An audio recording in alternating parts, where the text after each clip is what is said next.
started. It's been a long couple weeks for me myself. I'm a couple of shades redder from standing out at the polls for the last 2 weeks. And I appreciate all of those that have fired up people to go out and vote and get people out to the early voting polls, because we've seen huge numbers out of the early voting areas, especially out of the Katy where I've been working. My name's Randy Brown. I am not a politician. Never been in politics. I'll be the first to tell you that I've always been a politically minded person, as far as a conservative person, and somebody that barks at the TV and complains about stuff. But with 2 young kids and a wife, and just a ongoing day-to-day life, I'll be the first to tell you that I've never really been somebody that's been involved in the whole process. And so, a lot of people ask me, what got you involved in wanting to do this? And I've got 2 young children that are in elementary school, and so now I'm starting to communicate with teachers on a daily basis. I'm starting to see what they do on a daily basis and see how the teachers are handcuffed and what they do and how they teach. I'm starting to see kind of a bigger picture. I work with Texas Oncology. I treat chemo patients, so I talk to the older generation. That's the majority of our population. So my patient population. So I talk to a lot of the older generation. And I hear some of their complaints. I hear some of the things that they have, some of the issues that they have with Texas politics and national politics as well. So what happened this year was, I've been kind of looking at things from afar for the last few sessions and not really been happy about it. But to be honest with you, the casting of ballots for Joe Strauss, who was widely unpopular this year, this past legislative session, was enough for me to want to throw my hat in. Joe Strauss, as Mr. Caligari said, received complete Democrat support. There's a reason for that. Joe Strauss is a moderate to left-leaning Republican, if you want to still call him a Republican. Part of the reason that many bills, like the Sanctuary City bill, didn't get passed was you have people like Joe Strauss that are up there roadblocking a lot of bills that won't get put on the floor. For somebody to come back and vote for him again was just enough for me to say it's time for a change. Secondary to that, my opponent's been there since 2000. I'm all for term limits. I think there's a set number of years that you need to be in office. And it's time to move on. You need to do something different. If you want to continue to work in government, find another government job to work at.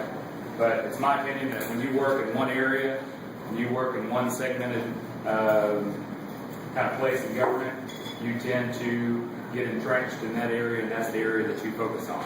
I've talked to many people out here in the Cypress area, because it's up in the northeast portion of the district, that are very concerned and actually feel underrepresented, and just because they feel like their representative doesn't make it out here. I see it just in where I live in Katy. I don't live in Katy proper. Many people where I live out in Katy, just off the Mason Road, feel like they're disenfranchised. The quotes that I get is our current representative doesn't leave the city of Katy. He is chums with the city council and the Chamber of Commerce, and that's about all the representation that we get. So what I want to do is actually hold city town hall meetings like this throughout the district, within the district, in different places, different precincts, different areas, for the entire 2-year session. Not just while we're in session, not just while we're leading up to or after session. I want to talk to people about the votes that are coming up, and I want to talk about people about the hot topics and what they think we should be talking about. There's many reasons as to why I want to get involved now. I've never been involved in politics. And I told somebody yesterday while I was working at the polls, never been involved in politics, and after being involved in it for, I guess, almost 5 months now, it sickens me to the point that on one hand it makes me want to just quit and never do it again, and on the other hand it makes me want to never stop until this whole process is fixed. Because frankly, the political system, especially here in Harris County and in this area of Texas, is, I dare to say corrupt, but it's just disgusting the way that it works out. The way that the endorsement machines, throw out their endorsements, the pay-to-play machines throw out their endorsements. It's just absolutely horrendous the way that things operate here. And, that's the reason that I would like to go up and start trying to put some restraints on some of these issues. I've got a list at most of your tables. You've got a handout kind of showing some of the key things that I'd like to focus on, and frankly, there are some of the typical, quote-unquote conservative key issues. There's very, very few issues that you'll find on a conservative agenda that I'll disagree with. What I also have been handing out to voters at voting polls is my opponent's voting record. And, I've had his supporters tell me that I'm cherry picking. Well, when you deal with a session of thousands of votes that are cast, you kind of have to cull through and pick the ones that are kind of vital and show the character of whoever you voted for. So what I've done is I've listed the votes that were cast for and against different bills. And I've given you the Senate bill and the House bill numbers. And I've also given you the scores, the conservative ratings for how this opponent has been dwindled over the last couple sessions. And a lot of it has to do with his support for Joe Strauss. And frankly, to say that he would again support Strauss if need be, says a lot in my mind. I've said it publicly. If given the opportunity, if Joe Strauss is the only candidate on the ballot, I will not vote. And that's just the way I feel. I talked to Representative Bohack. Bohack said he would have won anyway. He had Democrat support.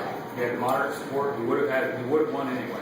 So why not go ahead and vote for him and get some kind of position out of it? That's exactly what you just heard just now. I'm not up there to play games, and I'm not going up there to play the political game of let me try to make things more expedient by voting against my conscience. And so I refuse to do that.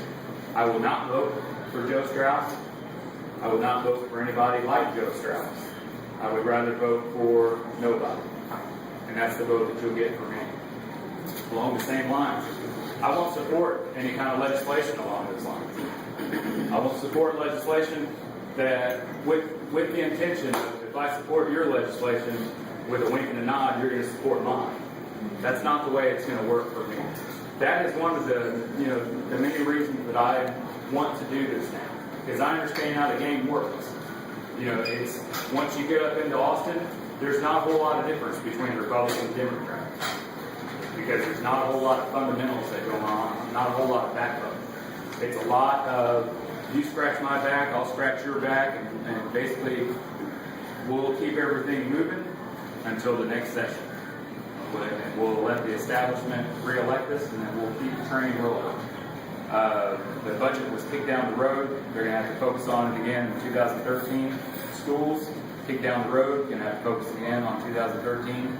There was, I had somebody tell me that this was the most conservative legislative session in, Texas history almost, which is, almost an outright travesty. If this is what you call one of the most conservative sessions that we've had. All I can do is tell you that I'm here as just a regular guy that, is fed up with the system, fed up with the mentality, and fed up with politicians in general. And this is what has made me decide to run for office. And, I tell you, like I told the probably thousands of people that I talked to at the polls, if you think that it's time for a change, if you think that 12 years is enough for somebody to be a representative for a small area, if you think that's long enough, if you think 25 years in politics is long enough, then I appreciate your vote. I appreciate you guys coming out here. I don't want you guys to confuse, what I say as a personal attack against Mr. Calderberry.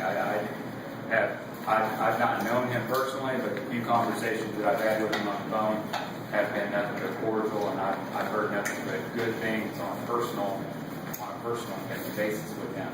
So, I don't want to leave this as with a mixed message that I dislike my opponent. Frankly, I don't know. So, I wanted to get that kind of clear. Before I finish, and I don't want to spend all day. We've got tons of other people to talk. I want to thank just a couple people. I want to thank my mom and my dad, who's not here. He's now watching my very grandmother. They have helped me out tremendously. As a startup candidate that basically has no establishment support, fundraising is almost non-existent, and my fundraising has large in part come penny by penny from friends and from my parents. So I do appreciate that. I thank you for all the hard work that you guys have put in. You made tons of phone calls for me. I think the support from the Cypress Tea Party, Tea Party for allowing me to come out and speak at different times. And last but not least, my wife, who's had to put up with me since November. I have been kind of a bear in a cave just on a nightly basis, just because I don't have a campaign team. It's kind of me, myself, and I. And so I run a one-man show from the computer in my living room. And so that can be rough on a wife, I can imagine, which in turn is rough on a husband. And so she's put up with a lot of grief from me. And so I appreciate it. I love her for it. And I hope that come Wednesday she can, we can start over and become friends. So with that, I'll take anybody's questions.